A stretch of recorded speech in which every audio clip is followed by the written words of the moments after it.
All right, everyone.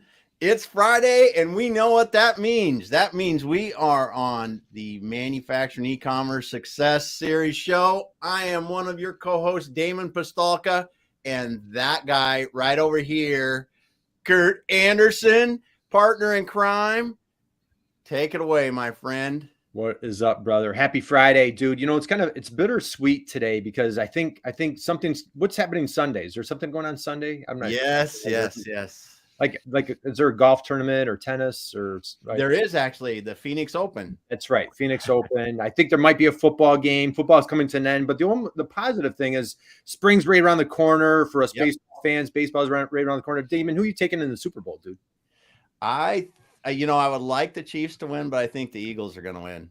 All right. Well, we'll see what happens. So happy Super Bowl weekend to everybody. Happy Friday. So, man, what an honor. What a privilege for myself to introduce two manufacturing marketing rock stars. So I'm going to kick things off. I've got Jeff White on stage. Jeff, happy Friday, dude. How are you? I'm great, Kurt. Nice to be chatting with you. Thank you, man. This is such an honor, such a privilege. And Carman Pirie. Carman, how's it going, my friend? Man, it's going well. I share this Friday excitement, but usually because it ends in a lot of old fashions. But whatever gets you going, right? Yep, absolutely. Well, hey, I know, and you guys, you're that much closer to the weekend than we are. So these guys are live from Nova Scotia. Man, I would talk about a bucket list, Damon. I am dying to get up to see these guys. They live in an amazing place. So if we got John Buglino here today. So guys, if you're out there, drop a note. Let us know that you're out there. Drop a note and a hello to Jeff and Carman. We've dropped their LinkedIn profiles, their website. They've got a great podcast. So let me just run through a couple quickies here. So these guys have Kula Partners. They are manufacturing marketing rock stars. They have a great podcast called Kula Ring. So before we take a deep dive into marketing, I'd like to kick things off with a little question here, right, Damon? We'll hit it. So now I'm going to pick, since there's two on stage, I'm going to pick one. Yep. And then Damon, I have a totally different question. So Carman, I'm going to come at you. Jeff, I'm going to have a totally different question for you, my friend. But Carman, as a little boy growing up, dude, you're like the superhero of manufacturing marketing, helping manufacturers all over the place. When you were a little boy growing up, who was your hero? Who was your hero when you were a little boy growing up? Kareem Abdul-Jabbar. Really? Yeah. That's the first time we've had Kareem. Can you please elaborate? Well, I grew up as a kid playing basketball, and I'm 6'2" now. But I think I was like 6'2" when I was 10 years old, almost. Like I grew really fast, early, and so so as a kid playing basketball, I was the only kid allowed on my team to do a sky hook because I obsessively practiced the sky hook, like to my hands bled calluses. Nice. And so I don't know. I was a Laker fan because everybody else was a Boston Celtics fan over here on the East Coast. So I was a Lakers fan to be contrary. Yep. And Kareem was the guy. And then I just read a piece from Kareem yesterday or the day before about LeBron's breaking his record. And there's lots of reason to still like Kareem Abdul-Jabbar. The guy's a top human. Class act. Well, all right. So for anybody under the age of 40, just to enlighten you, right?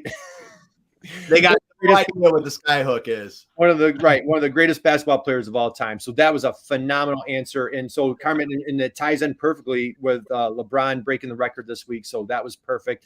Haven't had that answer before. That was perfect. So guys, just Google it. If you're under the age of 40, just Google it and you'll see how amazing he was for us older guys. And you guys need to understand, he did the exact same move every time. It was this fake right and then a hook. And for some reason, nobody could do anything about it. Nobody could stop it. That's awesome. It really makes no sense when you think about it. So you should have been able to figure it out. But somebody should have been able to stop it. Be Parrish or somebody back in the day, right? Somebody, but nobody could stop that dreaded hook. So Jeff, I'm going to come at you with a different question. Actually, I'm not very original. I don't have another question. As a young boy growing up, who was your hero, my friend? Who was your hero as a young boy growing up? Oh man, I wish I could say things like Kareem Abdul-Jabbar, but I really, really never got into any team sports whatsoever. Kula Partners is actually the first time I've ever been a team player at all, to be honest. Wow. I like individual sports, and to that end, I was always a huge fan of BMX guy named Matt Hoffman and Tony Hawk. Yes. I mean, Tony Hawk is Tony just, Hawk, legend. what a guy. What a Legend. guy. And so I grew up as a skateboarder and a BMXer, and now I've been mountain biking my whole life. My kids are into it, and I just like kind of those sorts of sports. And I always enjoyed what a lot of those people kind of embodied about those sports, kind of like pushing your limits and really trying new things and doing things that are maybe a little outside of the norm, and I've just always been into folks like that. I'm not a huge kind of hero sort of guy, I like to follow people, but it's pretty hard to say anything negative about Tony, and Matt Hoffman is just this crazy guy who's broken every bone in his body 17 times and continues to get out there and do it, so I appreciate the tenacity.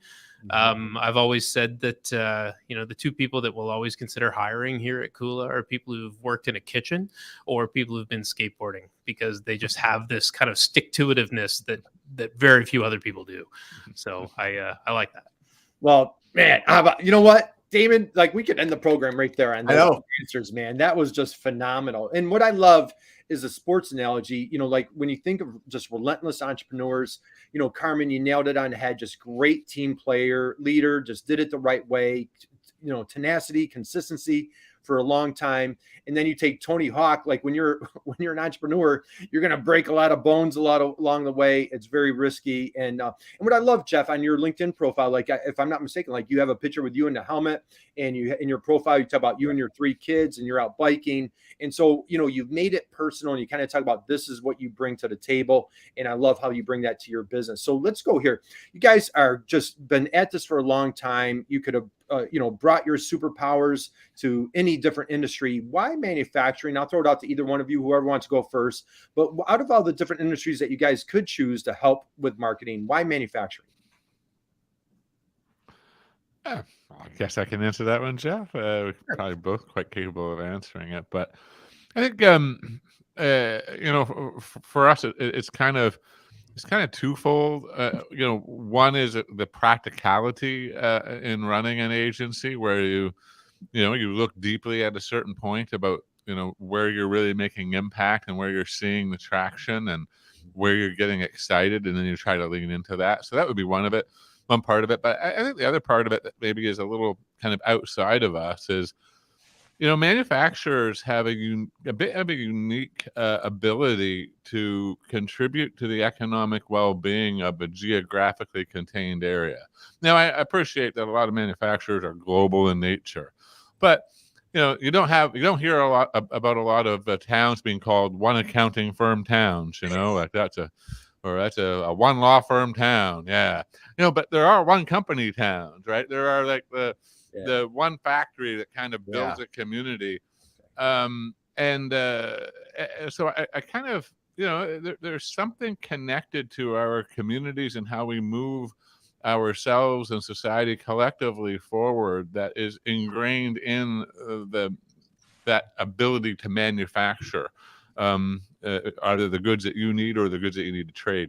So that kind of lies underneath of it for us. We don't talk about that a lot, but it is kind of just next door to where Jeff grew up, in the middle of nowhere, Nova Scotia. I mean, you would drive by this place on your way if you were driving to Peggy's Cove, which got famous during the Swiss air crash because all of the global media kind of camped out at Peggy's Cove and used the iconic lighthouse in the backdrop of the news coverage.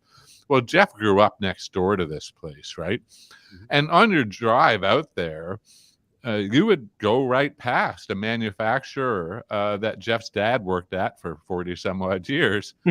And that employs 400 or 500 people. Yeah, and ships, radio transmitters all over the world. It's pretty crazy to think of. Dad joined. He was like the 4th employee. It was crazy. Oh, was he really? Yeah. Yeah. So it's just an interesting kind of look at the power of that. And it's interesting to contribute to that, to be a part of that. And we get kind of our jollies out of being a part of that in a lot of different places in the world. We have clients in California, clients in India, and clients in here in Nova Scotia. So kind of interesting to see that flourish.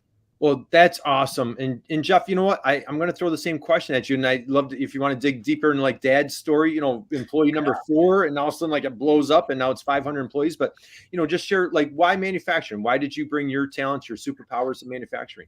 Oh man, that's interesting. Cause I mean, dad was a draftsman, or dad is well, he's retired now, but he's still with us. But he's a draftsman, and so he was designing things that were kind of coming to market. And I always found that really interesting to kind of watch his career as they moved from paper and pen and drafting tables into into computers and CAD and all that kind of thing. And then my mom was an entrepreneur who owned a craft business and basically made crafts all the time. So it was just sort of one of those things that was always omnipresent in our house. Mom would get up at like 6 a.m, work till midnight, manufacturing things. I think she probably could have found a better way, to maybe not work so many hours to do these things. But, she's certainly driven from that perspective to create something and bring something new into the world. And I know that Dad was always proud of kind of what he contributed to that and how that company grew. I mean, in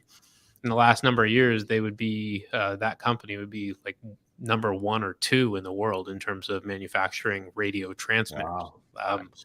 Coming from this tiny little place outside of Halifax, Nova Scotia. So, yeah, I think it would be a little bit rich for me to say that was the reasoning behind us moving towards manufacturing as a kind of a center of where to focus. But I think it's always kind of been something that we find really appealing is creating something, bringing it to life, and then kind of seeing how that comes to be part of the world is pretty interesting. And the B2B side where we primarily work is particularly interesting. I think it's more interesting than a lot of B2C marketers think. It's a pretty cool place to be. Because you find new stuff, right? Like it's interesting when you work with manufacturers, you're like you build what? Yeah, you have sensors whose only job is to sense if the other sensors are working correctly. Are you kidding me? It's that kind of thing where I don't know. We find it interesting, but maybe we're weird. Yeah. Right. And hey, Damon, and happy Friday, Val. Val says, and hey, you know what? Manufacturing is just simply cool. How about that, guys? So, Jeff, I want to come back to you. So you mentioned mom and dad. Sounds like they could have been heroes of yours. And so you got a little bit of little taste of dad with manufacturing, entrepreneurship with mom. Now you are a user experience expert. I know you guys were you mentioned before we went live, one of the first HubSpot Platinum partners in Canada. So how about why marketing? Why did you, we could have gone in different fields. What attracted you to marketing? Oh man, it's a bit of an interesting road, and my kind of partnership with Carman is a big part of that, sort of later down that road. But I knew even when I was a kid that I wanted to be a designer. I always wanted to be a visual designer. When I was 16 years old, I worked for a graphic design firm for a summer. I only applied to design school when I graduated from high school. I was going all in, right? And then the web came along in the mid 90s. And I started to learn how to. It's just a fad. It's not going to last. It's just a little thing, let's stick with CD-ROMs. I'm pretty sure one of my professors actually said that. Right. And I really latched onto that. So I was building websites back before Netscape was even a browser. And I always wanted to kind of bring interactive tools to life. Right. And that, in terms of Kula, our agency kind of has 2 different kind of streams of expertise. And one of them is the marketing strategy side, which Carman leads and brings a lot of expertise and, just deep understanding of how and why people buy. And, my side is more on the design, the development, coding, kind of bringing those things to life. And I really focus on designing with the end user in mind and just having a deep understanding of exactly how people are going to move through digital properties and other experiences like that, and want to make sure that everyone is able to do that. So have a real accessibility lens to things, and want to make sure that we're, building and designing things that anybody can use no matter what device they're browsing it with. And just how do you kind of activate those strategies that Carman and his side of the agency draft and craft. Yeah. And our job is to help bring those to life digitally and offline as well. That's awesome. Carman, I saw a quote somewhere. I'm not sure where I found it. And I think, so correct me if I'm wrong here. Your team goes above and beyond to help our manufacturing clients craft digital experiences that transform how they engage buyers, serve customers, and outpace the competition. Dude, drop the mic. I love it. So just share a little bit. So Jeff's pointing out, like, you're on the other side of the firm, what brought you into marketing, and just share a little bit of like your superpowers when you come in and help your manufacturers on your side of things. Yeah, I don't know why marketing really. I mean, it just always seems like I've been in the business of trying to persuade people of something. I started my career oddly in politics. I didn't like marketing in university. I thought they treated it as being too scientific, and it felt to me like it was more of an art, which is interesting because I think people would probably look at our agency and say we sit more on the science side of marketing than the art side. Yeah. So I've a long history of talking out of both sides of my mouth. So it was an ideal career. Politics or marketing? Exactly. Exactly. So, Nice. it became I don't know that there was any one big aha moment that said, oh, marketing is it. But as you kind of continue to lean into that world early in my career, it just kind of one thing leads to another. But look, when we work with manufacturers and we think about this world, you mentioned kind of like how do we think about helping them, and my way of thinking of it, we really look at where is that intersection between the niche orientation of a B2B manufacturer, because B2B manufacturers differ in the extent to which they serve and thrive in niche categories. A manufacturer, say like Klein Tools, that manufactures pliers for electricians, well, that they need to be a almost a household name across that trade in a very big way. But you contrast that with say a flexible packaging manufacturer that focuses maybe on the frozen food industry. Yeah. Like we have a client that focuses on the frozen food and the pet food, premium pet food segments. And, in those instances, you only have, a couple of hundred clients that could possibly buy from them. Mm-hmm. So that relative market nicheness changes a lot of the strategy that you bring to bear and how you think about this work. So we look at that contrasted with the ability for a B2B manufacturer's marketing and sales and customer service organization. What's that ability to go to market against a set of target accounts or against a target vertical? We call that account-based revenue competency. So I guess, Kurt, when you say, trying to go, whatever got us into marketing, and then kind of what do we try to bring to bear, or how do we think about, I'm challenged to use your word superpowers, but you used it, not me, I guess. But how do we think about it? Well, that's how we think about it. And I think that is a bit of the secret sauce. Candidly, I don't know anybody else that thinks about it in quite that way. I love it. And I know on your site, and again, guys, so we're here with Carman, we're here with Jeff. They're coming to us live from Nova Scotia. They're with they own co-founders of Kula Partners. Drop us a note. Let us know that you're out there. I'd love for you to connect with these guys. They are, as you can tell, just marketing rock stars. I do, you piqued my curiosity. I was doing a little homework on you guys. So Kula Partners. Does anybody want to share, like, where'd the name come from? After smirking, do you want to answer that one? Where'd you get the name Kula Ring? I think there's a little interesting background there. Is there not, or what's that look like?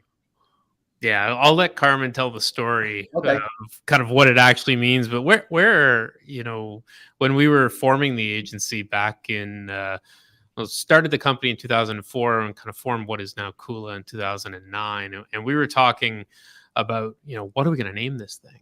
Yeah. And, there's a number of different ways that you can kind of do that when you're starting something. Usually you combine the last names of the founders or something like that. But with White is boring and potentially racist. And, Pirie, nobody can spell it the way that Carman has it spelled. So, we're like, this is a non-starter, so we can't go there.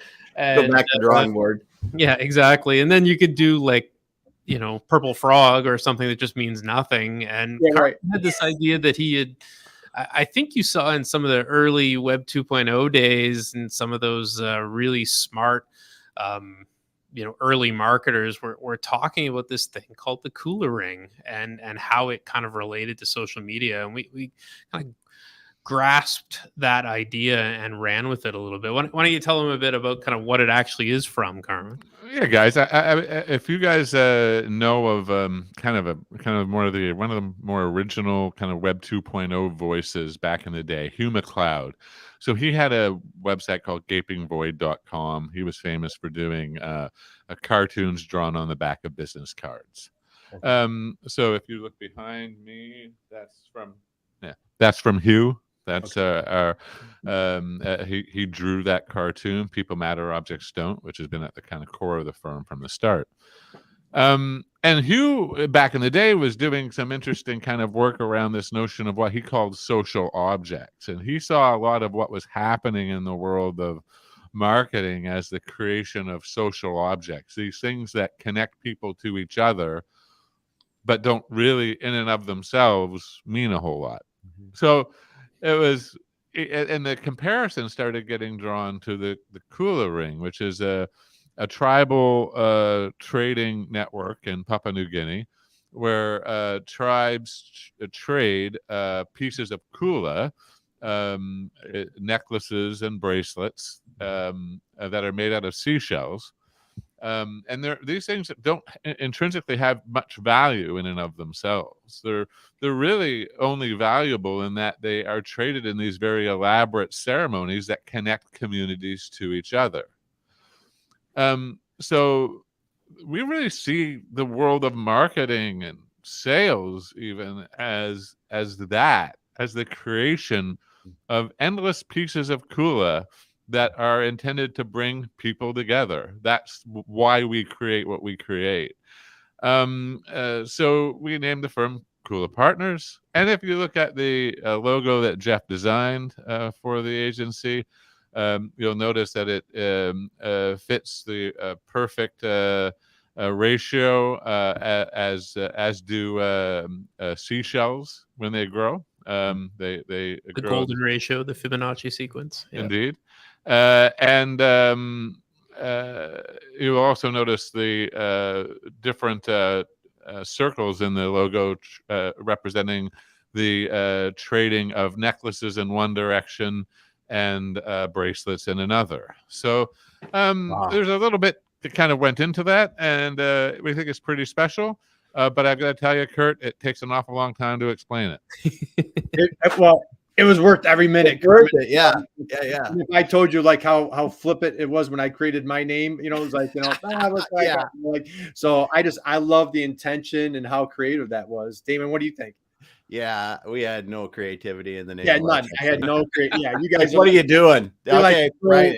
Yeah, you're so far above where I'm at. So yeah, but it's an awesome story because it does make sense in how you're talking about how the Kula trading is like marketing objects and how that brings the community together and how it brings communities together and allows people to understand each other. And yeah, really, really interesting. And it's a good, I think marketers ought to not take themselves too seriously. We ought not to think about what we create as being too precious. And maybe we shouldn't worship at the altar of the bright, shiny object. And kind of that's what this encourages us to do, is to say, it's about bringing people together. That's the important piece of what you're creating. And when you look at the history, and so I did a little digging, and I thought it was brilliant. I saw, it's a community exchanging goods, and I thought it was brilliant. So let's go here. So you guys started this marketing firm together. You guys come together as partners. I'm going to go into your podcast for a second. A lot of manufacturers are starting to tip their toe into going into podcasting, a little out of their comfort zone per se. what inspired you guys, and I was familiar with you guys. As a matter of fact, I think you've been doing this for a long time. I feel like I was familiar with you guys before COVID. What inspired you guys to turn on the podcast switch for you? And second part of that question, what has it done for you? You guys have phenomenal topics, great guests. What's the podcast meant and done for you? Why did you get it started? And a couple questions there for you guys. Well, we do have phenomenal guests. I mean, Kurt, you were on there. It was great. Well, you know what? I will say this, Jeff. My mom's favorite guest of Kula Ring is me. But I mean, other than my mom, I don't know if anybody else listened, but you guys have great topics, great guests. You're covering all sorts of different scopes of work around manufacturers. So guys, if you haven't checked it out, we dropped in the chat. You absolutely want to check out their podcast. But what inspired you to start it, and just what's it done for you and your business? I think it's kind of twofold. We started the podcast about 4 years ago. I think we've interviewed somewhere around 200 guests so far. We've republished a few episodes, some great stuff, bringing it forward. But I as an agency, we're a small-ish agency. I think we're like 16 people right now, maybe 17. And, we can only take on so many clients, and we only want so many clients. Yeah. We want to be experts in our clients' business, so we can't have hundreds of them. But we can talk to an awful lot of people and get their perspectives and bring in, we've been very fortunate to have people from the tiniest, 1, 2, 3 person regional manufacturers who are just starting out to, multi-billion-dollar VPs of marketing at some of the largest manufacturers in the world, like GE and Honeywell and Schneider Electric, and you name it. Like, we've had a great group of guests on this show. And so what the show's allowed us to do is to connect with people, that idea of the Kula Ring and kind of creating something together, which is what we're doing right now and what we do with the Kula Ring.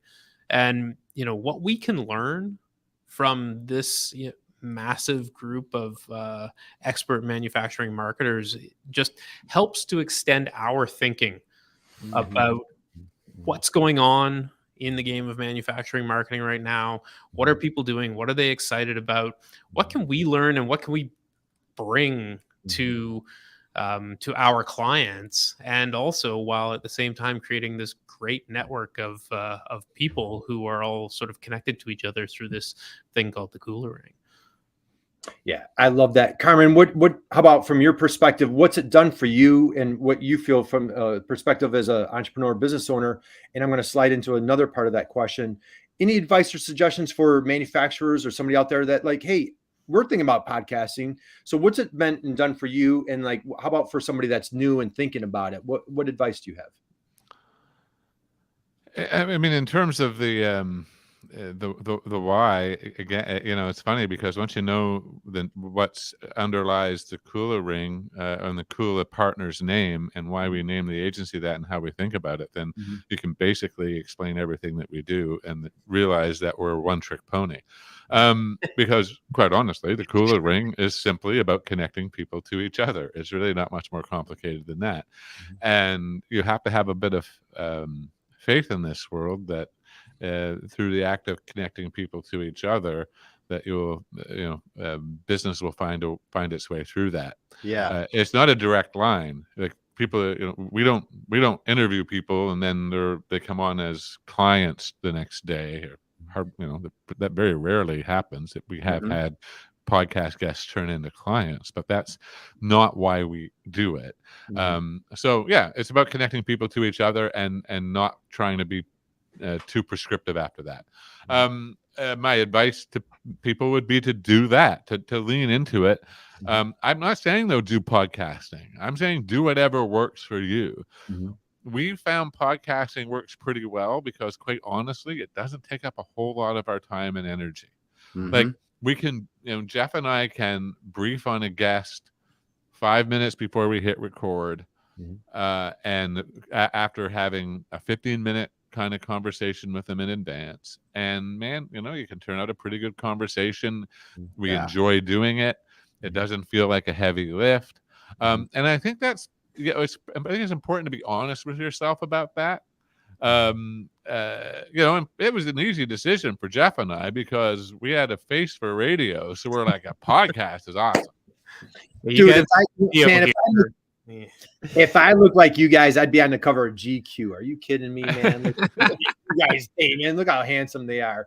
But I absolutely love that. So, all right, let's slide into, and I won't use superpowers, but you guys are definitely dedicated to making the world a better place, making manufacturers, bigger, better, stronger, and getting that word out there for manufacturers. Jeff, I'll come to you with this one. What are one of the most common challenges that you feel that you see when you on first engagement, those first dates with a manufacturer, where you like say that ideal customer for you guys, where you and Carman just like, man, this is a perfect client. We know we could do so, move the needle for them. What are some of those challenges that they face, and how do you help them overcome those challenges? Yeah, that's interesting. I mean, I think and Carman can probably chime in here and add even more to this, but I think where we've really seen, and a lot of this is the longer we've been focused on manufacturing, the more we know and the more we learn and the more we can kind of bring to it and see the patterns and begin to kind of understand the vertical in a way that, when we simply declared that we were a manufacturing marketing agency, we thought everybody'd show up and just say, oh, you're manufacturing marketing. Yeah, of course we want to hire you. And then you realize it takes a while before people realize why you're actually different. And that it takes you a while to realize why you're actually different and what you're bringing to that. But I think where we really kind of understand things better than ever now is in this idea of, buying in a manufacturing context, especially in a B2B context, has a really long sales cycle in almost every case, right? Like, a lot of these people are dealing in 18, 24 months, 36 months and beyond before they close a deal. And, and these deals are massive in a lot of cases, eventually, not necessarily right away, depending on the manufacturer you're talking about. And I think what a lot of manufacturers don't necessarily understand right away when they come to us is that even if they have a phenomenal idea that solves a real problem, until their potential buyers are aware that this is a problem that can be solved, there's nobody actually looking for that thing.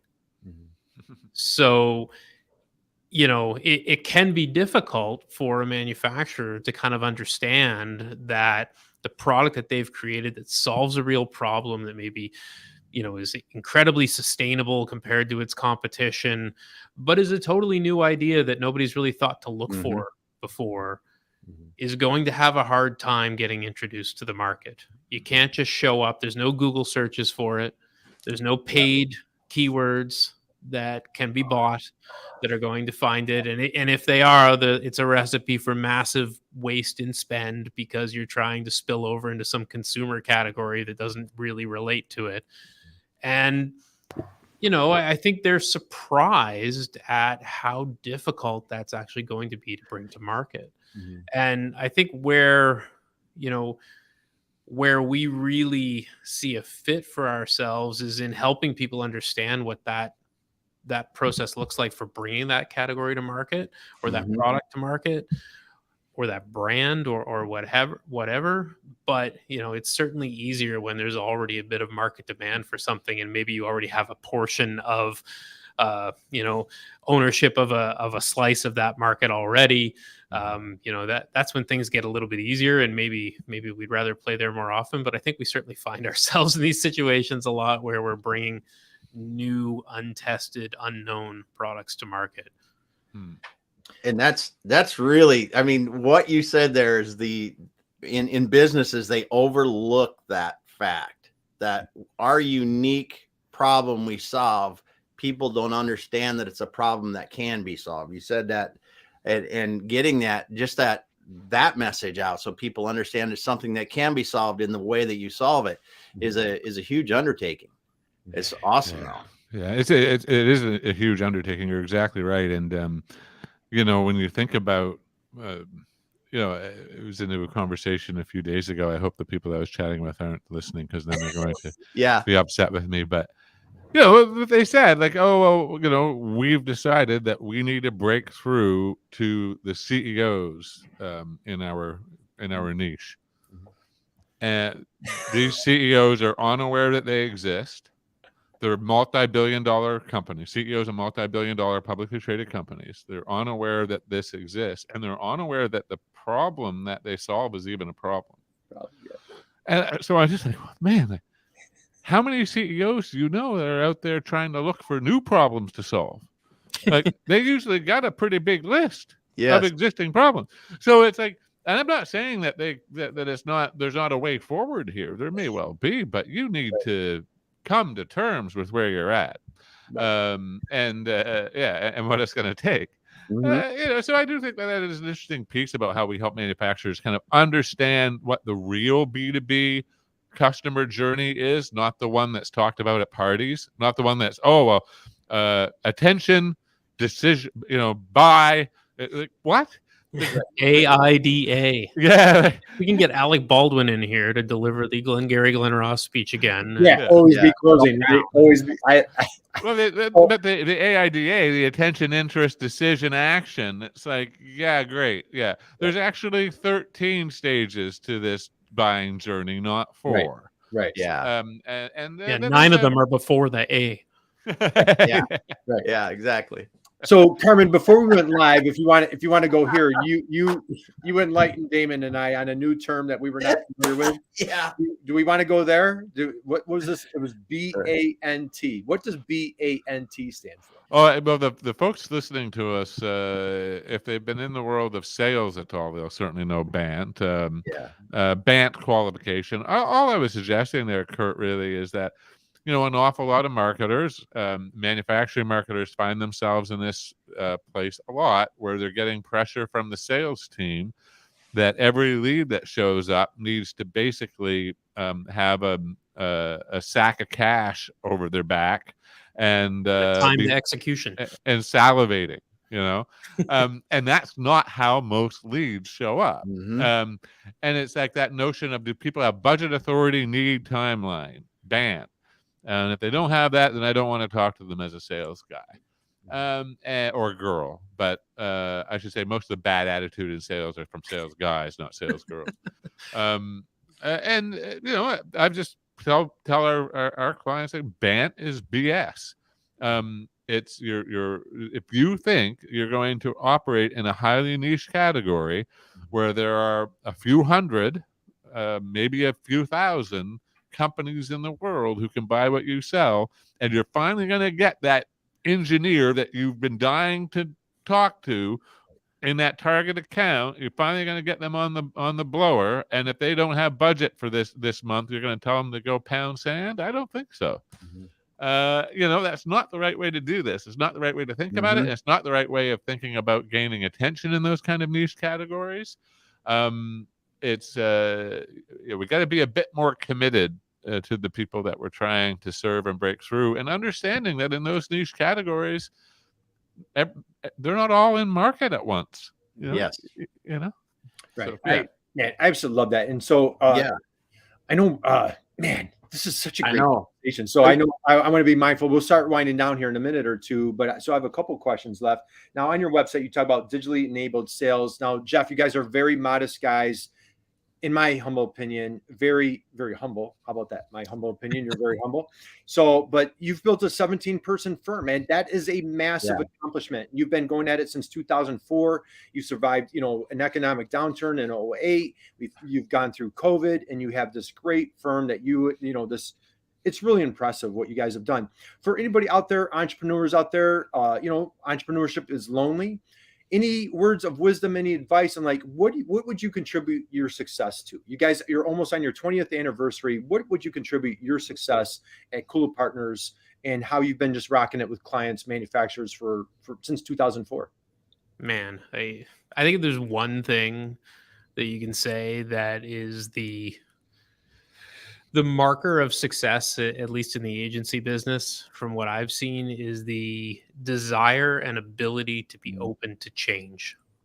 You really need to be able to understand when things maybe aren't going in the direction that you want them to, and to be able to change direction or iterate or kind of improve on something that's already working in order to kind of drive towards the success that you actually want to have.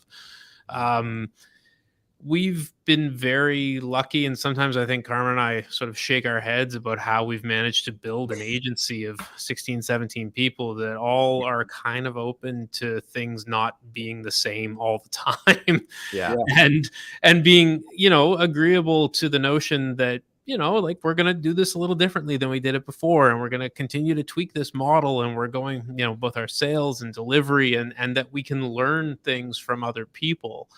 I think, you know, one of the things I learned really early on as an entrepreneur is that I should not be afraid of reaching out to people who may have wisdom that I can learn from.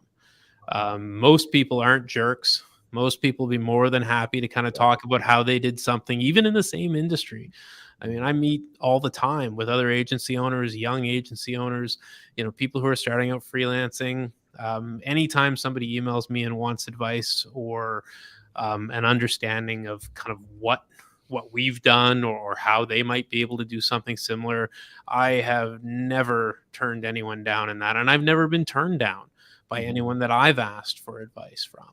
So I think that, you know, being open to change and being willing to ask for advice and share what you've learned is kind of, for me, the things that have sort of resulted in us being successful. I couldn't agree with you more on the, especially the ask. You know, I know that's when we're talking about superpowers, that's a huge weakness of mine. You know, like, you know, you know, who wants to help? But everybody is willing to help. Jeff, that was like a great line. You know what? How about a little round of applause for Jeff right there? Great round. That was all right. Carmen, I'm coming at you, dude. On your LinkedIn profile, if I'm not mistaken, and on your website, you guys talk about, sounds like you guys have this amazing, wonderful record collection going on at Kula Partners. Did I see that on your LinkedIn profile? So let's go here. You and Jeff just absolutely crushed it with a client. The client called you up. They sent a nice testimonial. They're raving about how wonderful and how amazing you are. What record are you pulling out? Ooh, there you go. This is interesting because Jeff and I agree on an awful lot of things, but we have actually very different musical taste. Oh, do you really? All right. Here we go. So in this instance, I need to find a record that I like, but also I know that Jeff likes if I'm going to be true to a mutual celebration. So I would probably pick a Canadian band, actually, probably a Hey Rosetta album. Hey Rosetta is the name of the band, and they have this fantastic song, "I Hate Winnipeg." They're from Winnipeg. No, I really hate to do this to you, but they're not from Winnipeg. They're from Newfoundland. Well, Hey Rosetta's from Newfoundland. The I Hate Winnipeg song is by the Weakerthans, who are from Winnipeg. That's it. Oh, damn. See, now, if this wasn't live, we could edit this. You know what? We could edit it, but no. You know what? I know, but I'm a huge Tragically Hip fan. How about the Tragically Hip? Could we pull out a hip song? We could pull out a hip song, and that would have been an easy one. See, I fell into the trap, Kurt, because I went with the bands that Jeff likes, Hey Rosetta, and why don't you tell? Like, what would you put on, Carmen? You'd be put on Blonde on Blonde. What would you put on? I'd probably put on Bob Dylan, Blonde on Blonde, or Highway 61 Revisited from Bob would also be nice, or something from Connor Oberst. And I assure you, if I quote a lyric from any one of those albums, I know exactly who the hell I'm talking about. Hey, you know what? The Weakerthans and I Hate Winnipeg, I'll never live it down. No, dude. Oh, man, I made a blunder last week. Damon, remember that one? So trust me, when you do live, trust me, I do blunders every week. But hey, you know what? And if I, you know what, I got to come up and visit you guys. We'll crank a little hip when I come up your way. Jeff, what album are you cranking, dude? Oh man, I saw the Hip 19 times before Gord Downey died. They were the first band I ever took my wife to see. She reminded me on the way in. This was at the Road Apples tour at the Halifax Forum in 1991. She told me she hated Gord Downey's voice on the way in to the show. And we almost broke it off right there. Yeah, I was gonna say. You know what? I'm kind of surprised that you stuck with her. I'm going to be honest. I am too. But she's pretty wonderful in every other way. But she doesn't like boards. Just a little. But there's a connection to a Tragically Hip song in here, where she said she tells Gord that she doesn't give a blank about hockey. Yeah, and he never saw someone say that before. yeah, no, that's for sure. But I'm a sucker for Canadian rock, probably more so than Carman. I've always been a huge fan. No, Rush is not in there actually. No, Rush, okay. If you could have Rush without Geddy Lee's voice, I would be all about it. Yeah. But drumming, right? Yeah, so, man. Yeah. Lifeson and that's all great. But my absolute favorite band is a punk rock band from Winnipeg called Propagandhi. It's very action forward, vegan, all of these things, which I am not, but I certainly appreciate a lot of the things that they're on about. I've seen them a number of times as well, and I just love a super heavy punk band with intricate metal riffs. There you go. I have to say, Damon, the first time, and we're probably a couple hundred episodes in, first time that we really got to geek out on Canadian rock. And spend a little quality time about the Tragically Hip. I think so, Jeff. I think I've seen them like maybe 5 or 6 times. Huge Hip fan. So that was awesome. Okay, the fact that Winnipeg has been mentioned 2 or 3 times in this is astonishing. Yeah. Even by Manitoban standards. Yeah, no, they try not to talk about it. So, all right, we'll start winding down. So, guys, thank you for letting you satisfied a little hip obsession that I have. So, thank you for that. So, all right, let's wind down, guys. I dropped your LinkedIn profiles, dropped your website, your amazing, incredible podcast. Jeff, why don't you close us out? Anything, and Carman, I'll come to you. But any last parting words of wisdom, any marketing advice, anything else that you want to share with our esteemed audience? Ooh, that's a pretty broad thing. Can you save the world in like 30 seconds or less, Jeff? Yeah. I probably should have prepared for this a little better, but I don't know. I mean, I think really, again, I'll just kind of go back to that idea of sort of how we've built the agency and how we think about things. I think you should just be really open to opportunity, open to change, open to meeting new people, open to connecting with others. All of that seems to really resonate with a lot of the folks that we speak with, and it certainly is a big part of my life. So I thank you again for having us on the show. It's been wonderful to be with you. Oh, Jeff, thank you. Appreciate it. Hey, and before we got a nice comment here from Kathleen. Okay, since we're talking music, I just released a new song inspired by Joni Mitchell about Vicious Cycle, blah, blah, blah. She's another Canadian, so that's fantastic. And here we got Nicole, my partner in crime. Better late than never. Nicole is here. Of course, like Bare Naked Ladies, there's some other we'll think, you know what, Jeff, Carman, we're going to have to geek out on some other Canadian bands because I'm all into this. But Carman, there's a lot of them, man. You just start going down the list. And I've got a bunch in my head, but I don't want to digress. So Carman, take us home, brother. Any parting words of wisdom, any Carman golden nuggets that you want to drop, piece of advice for our manufacturers out there that you could share? You should tell them, Carman, about the connection between the Bare Naked Ladies and Halifax. Yeah, but it doesn't answer the question. It's true, it doesn't. But the song Love City is about how much they hate Halifax. Yeah. And Jeff's going to he's just teeing it up so that he can answer the question better than I. But I think the advice would be, I don't know if this is advice to manufacturers so much as it is to marketers and just people trying to figure out what it is they're doing and in their career and how they're progressing in it. One of my favorite quotes is "Be yourself. Everyone else is already taken." And I think in this world of live casts and LinkedIn and Instagrams and everything else that happens in social, I think there's an awful lot of people out there projecting images and trying to act a part or trying to do something, and everybody else smells it a mile away. And I've found over the years, it can be rough around the edges in a few parts. Sometimes my turn of phrases will offend, etc. And I've spent some of my career trying to battle against that or try to be proper. And I think when I've been best is when I've just been myself. And I think anybody that's ever worked with me, I say is the same.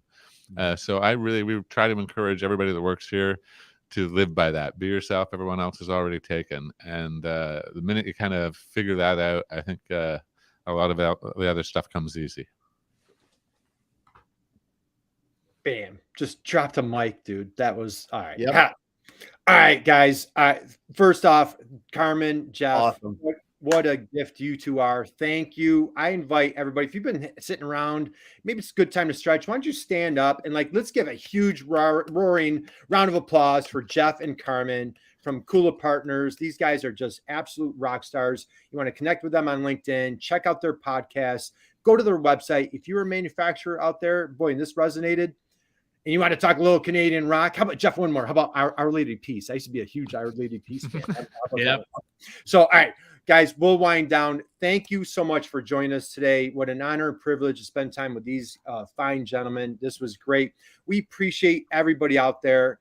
Boy, just, if I'm like, you guys are so inspiring. If you guys just go out there, just be someone's inspiration. As Carman said, just be yourself. You know what, Carman, though my mom thinks everybody, digs me, it's just, but just be yourself, just be yourself. Damon, take it away, dude. What a great episode, man. Wow, really. This has been awesome talking to you guys about this and the just how marketers can really think about what they're doing and help people get their message out there. I want to thank everyone that joins us week in and week out. We got Val, we got Diane, we got John, and all the other people too. We had Kira, Felix, Hyatt, Rukundo, Gary. Great to see you here today, Gary. Kathleen, Nicole Donnelly, as you said earlier, is here today. But I want to thank everyone for stopping by, dropping a comment, and all those people that were listening, but you didn't comment. You're important to us as well. We will be back again on Monday. Who do we have Monday, Kurt? Oh my goodness. It's a powerhouse on my dude. Just you sit back, you just get some rest over the weekend. Don't stay up super late for the Super Bowl. Well, you're 3 hours behind, so you're good. I'll not stay up late on Sunday because we've got a great killer guest on Monday. Yep. So ready to go on Monday. Have a great weekend. And Jeff and Carman, hang out with us 1 second. And God bless everybody. Thank you. Have a great weekend. Thanks. Take care, guys.